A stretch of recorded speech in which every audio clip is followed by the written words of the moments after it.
really wanted to be a country gentleman and live on his estate and a quiet life with his family and entertain the people and entertain and develop gardens.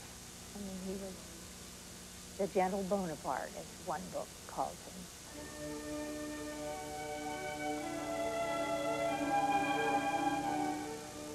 But such a life was only possible for Joseph Bonaparte, the older brother of Napoleon, after he came to America.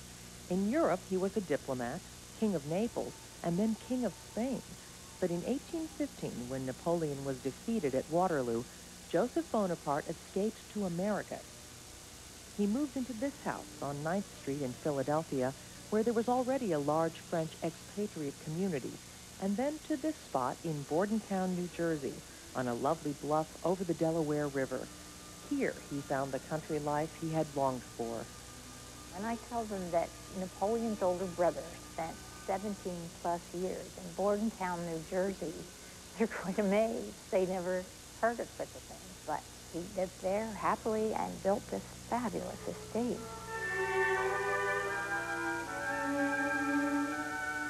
It was much grander than practically any other house. There's one quote a man said, there was no other house as grand except the White House in Washington. It was 1,800 acres, the estate. The Joseph Bonaparte story is a unique chapter, I think, in New Jersey history.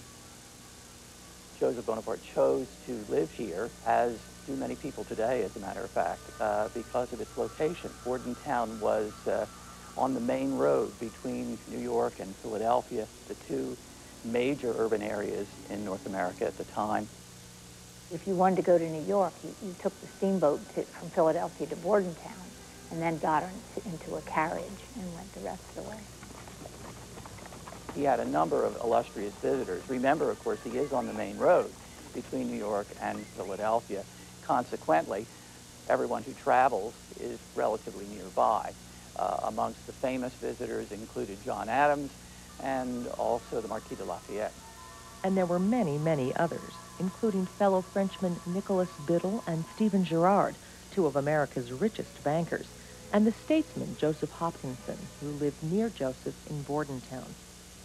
But Joseph also opened his home to the not-so-famous and may have exerted a real influence on the cultural and intellectual life of the young nation.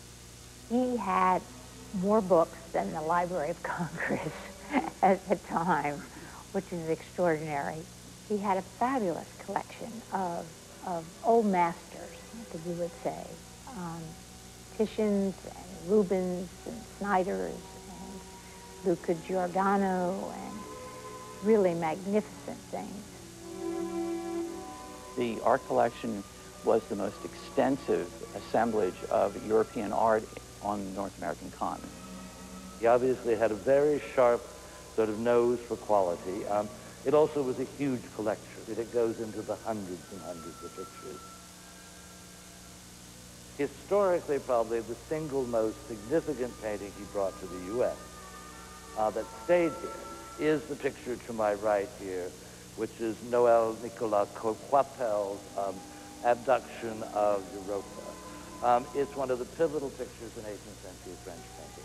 It is the introduction to a new gaiety, frivolity, that thing that will be called rococo, this very animated, very sexy, lots of pink little bottoms bouncing around here, that by great good chance he gave to another friend, big 18th century Philadelphia power family, very involved in the Revolution, a man called John Cadwalader, allegedly George Washington's best friend. Then there was, in Bordentown, David's great painting of Napoleon crossing the Alps, quite a famous picture that most people are familiar with.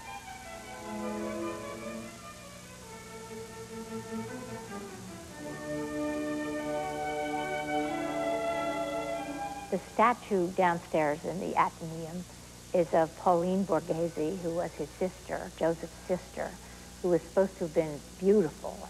And this is a statue by Canova, and it was presumably in Point Breeze, that particular statue. And when Joseph was showing some Quaker ladies around the house, he, no doubt with a little bit of a twinkle, was describing each part of her, saying what beautiful eyes, what beautiful shoulders, what a beautiful bust going on. These ladies are just getting more and more uncomfortable. They tried not to show anything because it would be embarrassing if they seemed to be prudish about it, but they clearly hadn't seen anything like this in Philadelphia. At the time that he was here, the major cabinet makers of New York and Philadelphia were French. You had in Philadelphia Michel Bouvier, Anthony Carabel. These are people who step off the boat and start making furniture that's exactly the way they were making it 6 months before in France. Decorative arts historians recognize the influence of the era in the broadest sense of the cabinet makers coming here.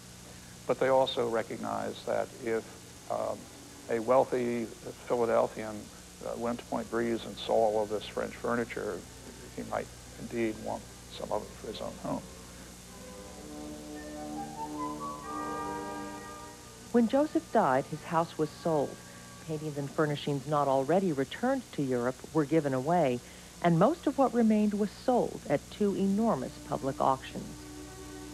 Many local families have a tradition of owning a piece of furniture from the Bonaparte estate or some relic from the estate.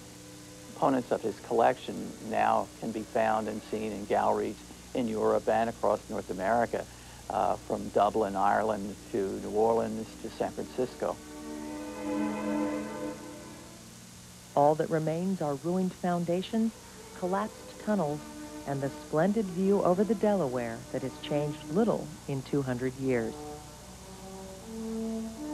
I think he was a much stronger man than he's been portrayed. He's been portrayed as such a sheep, and of course he was so totally in Napoleon's shadow that anybody would suffer from that comparison. He was a very different person from Napoleon, very different. He was the intellectual of the family. He was kind, he was soft-spoken, he was very intelligent, and he was much more of a Democrat. The Democrat that Napoleon started out being, but went way away from. He was quite thrilled with America, but thrilled with the freedom and the republicanism of everything. Because he really, I think, even though he had been a king, he really did care about all that. Culturally, he wasn't so happy with it. He is quoted in one of his letters as saying to his brother Lucien, who was thinking of coming here, if you do, you couldn't buy a Rubens for $100 or a Titian for $1,000. They aren't here. And there isn't any Italian opera, and culture isn't here. You'd have to bring it with you, which is what he did.